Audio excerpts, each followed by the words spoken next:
శాంతి. ఓం.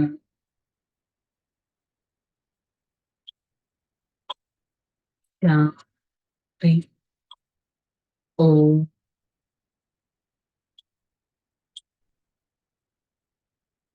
శాంతి. ఓం శాంతి. నేను ఆత్మ, పుణ్య ఆత్మను, దేవాత్మను, సతో ప్రధాన ఆత్మను, నిర్వికారి ఆత్మను, సద్యుగి ఆత్మను, ఈ క్షణం నన్ను పవిత్రంగా చేసే నా ప్రియమైన తండ్రి పరం ఆత్మ వారి సన్ముఖంలో ఈ జ్ఞాన మురళిని వింటున్నట్టు అనుభవం చేసుకుంటాను.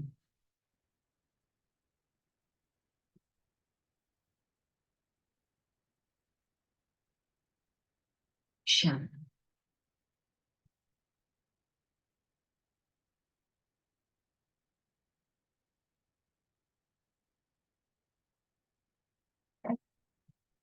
ఓం శాంతి. మురళి డేట్ 22/4/2024. హెడ్డింగ్: మధురమైన పిల్లలు, సర్వుల సద్గతి దాత ఒక్క తండ్రి. తండ్రి వంటి నిష్కామ సేవను ఇంకెవ్వరూ చేయలేరు. పరమాత్మ మన కోసం వచ్చారు. మన ఆత్మని పవిత్రంగా, శుద్ధంగా చేయడానికి వచ్చారు. అందుకని మన ఈ ఆత్మకి సత్యమైన దారి, సద్గతిని చూపించడానికి వచ్చారు. సో వారు తప్ప ఈ ప్రపంచంలో ఇలాంటి సేవ ఎవ్వరూ చేయరు. ఈ రోజుల్లో ఎవరికైనా సేవ చేస్తే రిటర్న్ ఎక్స్పెక్ట్ చేస్తారు. నేను నీకు చేశాను, నువ్వు నాకేం చేస్తావు అని. పరమాత్మ మాత్రం ఎలాంటి నిష్కామ సేవాదారి అంటే వారు ప్రతి ఒక్క ఆత్మని తయారు చేస్తారు సత్యుగ వాసిగా, కానీ అతను సత్యుగానికి రారు. ఎందుకు?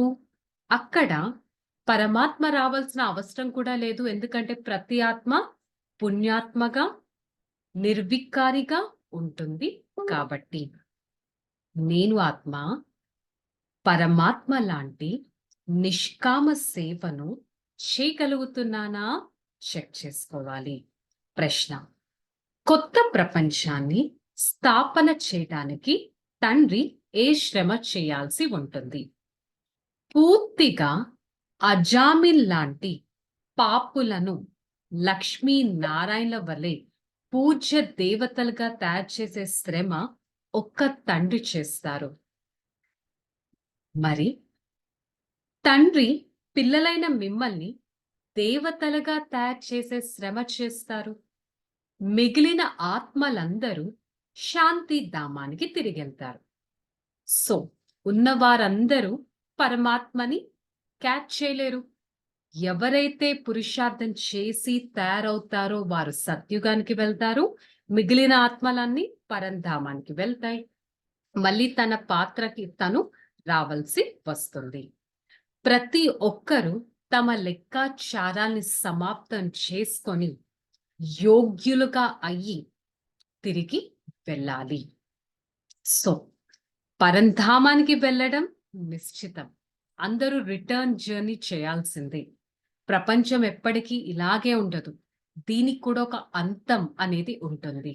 సో ఆ పరంధామానికి వెళ్ళాలంటే ప్రతి ఒక్కరూ తమ లెక్కాచారాన్ని సమాప్తం చేసుకొని యోగ్యులుగా తయారయ్యే వెళ్ళగలరు. చెక్ చేసుకోవాలి ఇక్కడ. పరంధామానికి వెళ్ళాలంటే 2 రూట్స్.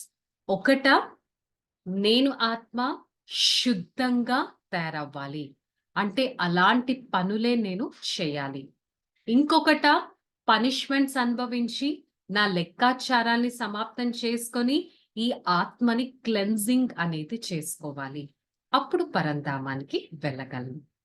పనిష్మెంట్స్ ద్వారానా, పురుషార్థం ద్వారానా మన చేతుల్లోనే ఉంది. ఎందుకంటే కొత్త ప్రపంచం, పుణ్య ప్రపంచం. అక్కడ ప్రతి ఒక్కటి ఎంతో పావనంగా ఉంటుంది. పాపం అనేది అక్కడ ఉండనే ఉండదు. అక్కడ పతితులు, దుఃఖితులు అలాంటి వారు ఉండను కూడా ఉండరు. అందుకే దాన్ని పావన ప్రపంచం అని అంటారు. అలాంటి పావన ప్రపంచానికి మార్గదర్శకుడుగా స్వయం పరమాత్మ అయ్యారు మనల్ని తీసుకెళ్ళటానికి. మిగతా వారంతా ఈ రావణ రాజ్యం సమాప్తం అయ్యాక పరంధామానికి వెళ్తారు. కానీ కేవలం ఒక్క పరమాత్మనే కళ్యాణకారిగా అయ్యి మన సత్యమైన దారిని చూపిస్తారు. మరి నేను ఆత్మ పరమాత్మ దారిలో నడవడానికి ఎంతగా శ్రమిస్తున్నానో, పవిత్రంగా అవ్వడానికి, సతో ప్రధానంగా అవ్వడానికి నేను ఆత్మ ఎంతటి పురుషార్థం చేస్తున్నానో చెక్ చేసుకోవాలి. సో ఇదే బాబా ధారణలో చెప్పారు. ఎలా తయారవ్వాలి? డబల్ అహింసకులుగా.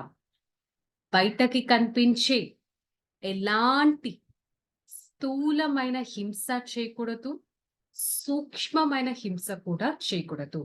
అపవిత్రంగా తయారయ్యే ఆత్మని అపవిత్రంగా చేసి ఎలాంటి పనులు చేయకూడదు. ఈ నరకాన్ని స్వర్గంగా తయారు చేయడానికి పరమాత్మ వచ్చారంటే నేను ఆత్మ ఎంత సతో ప్రధానంగా అవ్వడానికి శ్రమ చేయాలి. మరి ఆ ఒక్క తండ్రిని పూర్తిగా ఫాలో చేయాలి. వారే వచ్చారు మనల్ని సత్యమైన బ్రాహ్మణులుగా తయారు చేయడానికి. మరి నేను ఆత్మ యోగాగ్నిలో, అంటే యోగం పరమాత్మతో బుద్ధి యొక్క కనెక్షన్.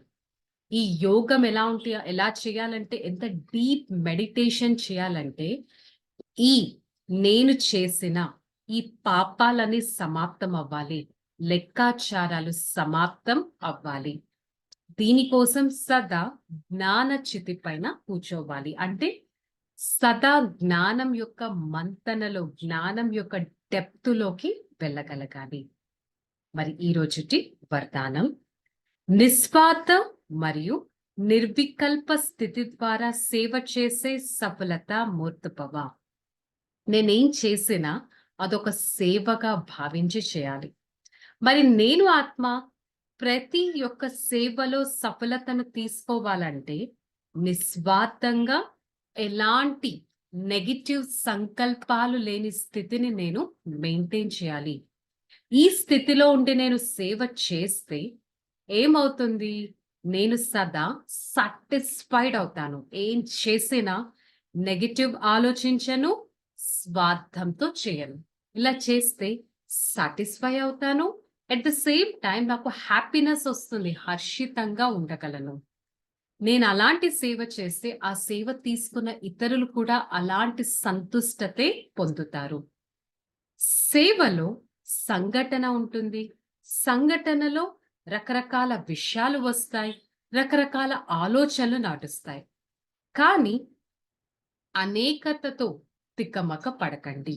అంటే నేను ఒక 10 మెంబర్స్ కంపానియన్‌లో ఉన్నానంటే ఎన్నో థాట్స్ వాళ్ళ నుంచి జనరేట్ అవుతూ ఉంటాయి. మీరు కన్‌ఫ్యూజ్ అవ్వద్దు. ఎవరి థాట్స్ వాళ్ళవే, కానీ మీరు మాత్రం నిస్వార్థంగా నిర్వికల్ప స్థితిలో ఉండి ఏ నిర్ణయమన్నా తీసుకున్నట్టయితే మీ ప్రతి సంకల్పంలో సఫలత రానే వస్తుంది. స్లోగన్, ఇప్పుడు సకాష్ ద్వారా బుద్ధులను పరివర్తన చేసే సేవను ప్రారంభించండి. అంటే మనం ఒక కంప్లైంట్ చెప్తూ ఉంటాం. నేను ఎంత బాగా అర్థం చేయించినా వాళ్ళు అర్థమే చేసుకోరు. వారి బుద్ధిలోకి ఏది ఎళ్ళట్లేదు అని. సో, అలాంటి వారి సేవ చేయాలంటే వారి మీద సకాష్ పాజిటివ్ వైబ్రేషన్స్ పంపిస్తూ ఉండండి. పాజిటివ్ వైబ్రేషన్స్ శుభ చింతన ద్వారా ఏ ఆత్మ యొక్క బుద్ధి అన్నా చేంజ్ అవ్వాల్సింది. ఓకే, మరి ఈరోజు ములి యొక్క హోంవర్క్ తీసుకుందాం. నేను ఎవరితో ఉన్నా, ఏ పని చేస్తున్నా సేవాని భావిస్తాను. నేను చేసే పనిలో స్వార్థం చూపించను, ఎలాంటి నెగటివ్ థాట్స్ కూడా జనరేట్ చేయను. Okay, sure. రిలాక్స్. ఓం శాంతి.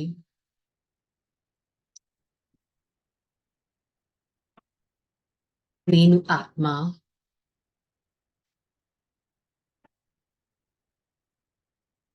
ఎంతో శక్తివంతుడను.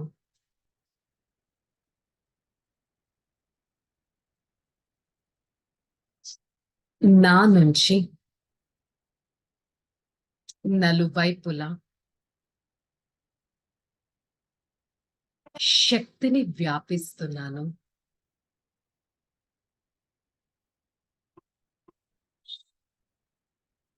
నా తోటి వాళ్ళకి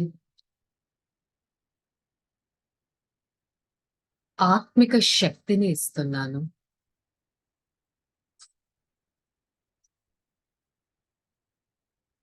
ప్రతి ఒక్కరూ నా నుంచి ఎంతటి శక్తిని తీసుకుంటున్నారంటే ఆ శక్తితో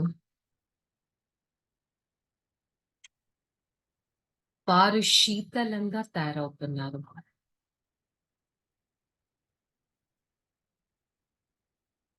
నేను ఆత్మ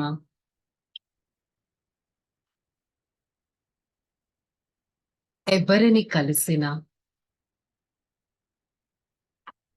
ఏ పని చేస్తున్నా సేవ అని భావిస్తాను.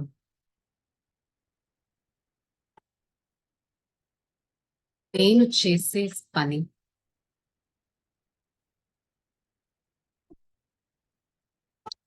ప్రతి ఒక్కరిని సంతుష్టపరుస్తుంది. ఈ సంతుష్టత శక్తితో నేను ఆత్మ సదా హర్షితంగా ఉంటాను. ఒక్క క్షణం నా ముఖ వర్చస్సును చెక్ చేసుకుంటాను. నేను ఎంత హర్షితంగా ఉన్నాను. నా నుంచి నలువైపులా ఎంత మందికి హర్షిత కిరణాలు వ్యాపిస్తున్నాయి.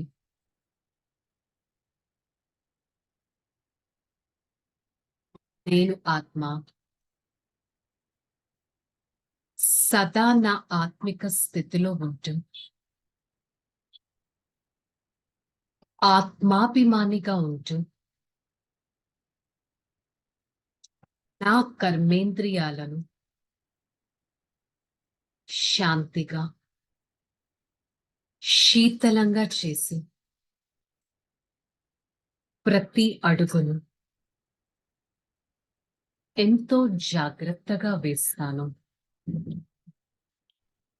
I, the soul, the serviceable child of the Supreme Father, I am always at godly service. I, the soul, enjoy the beauty of service, such a service which gives me blessings all the time. I, the soul, beloved child of the Supreme Father, experience the power in the God's service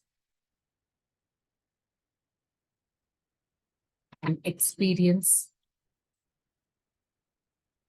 unlimited satisfaction. I am a happy being, radiates the rays of happiness into my family, into the atmosphere with my presence. Everyone experience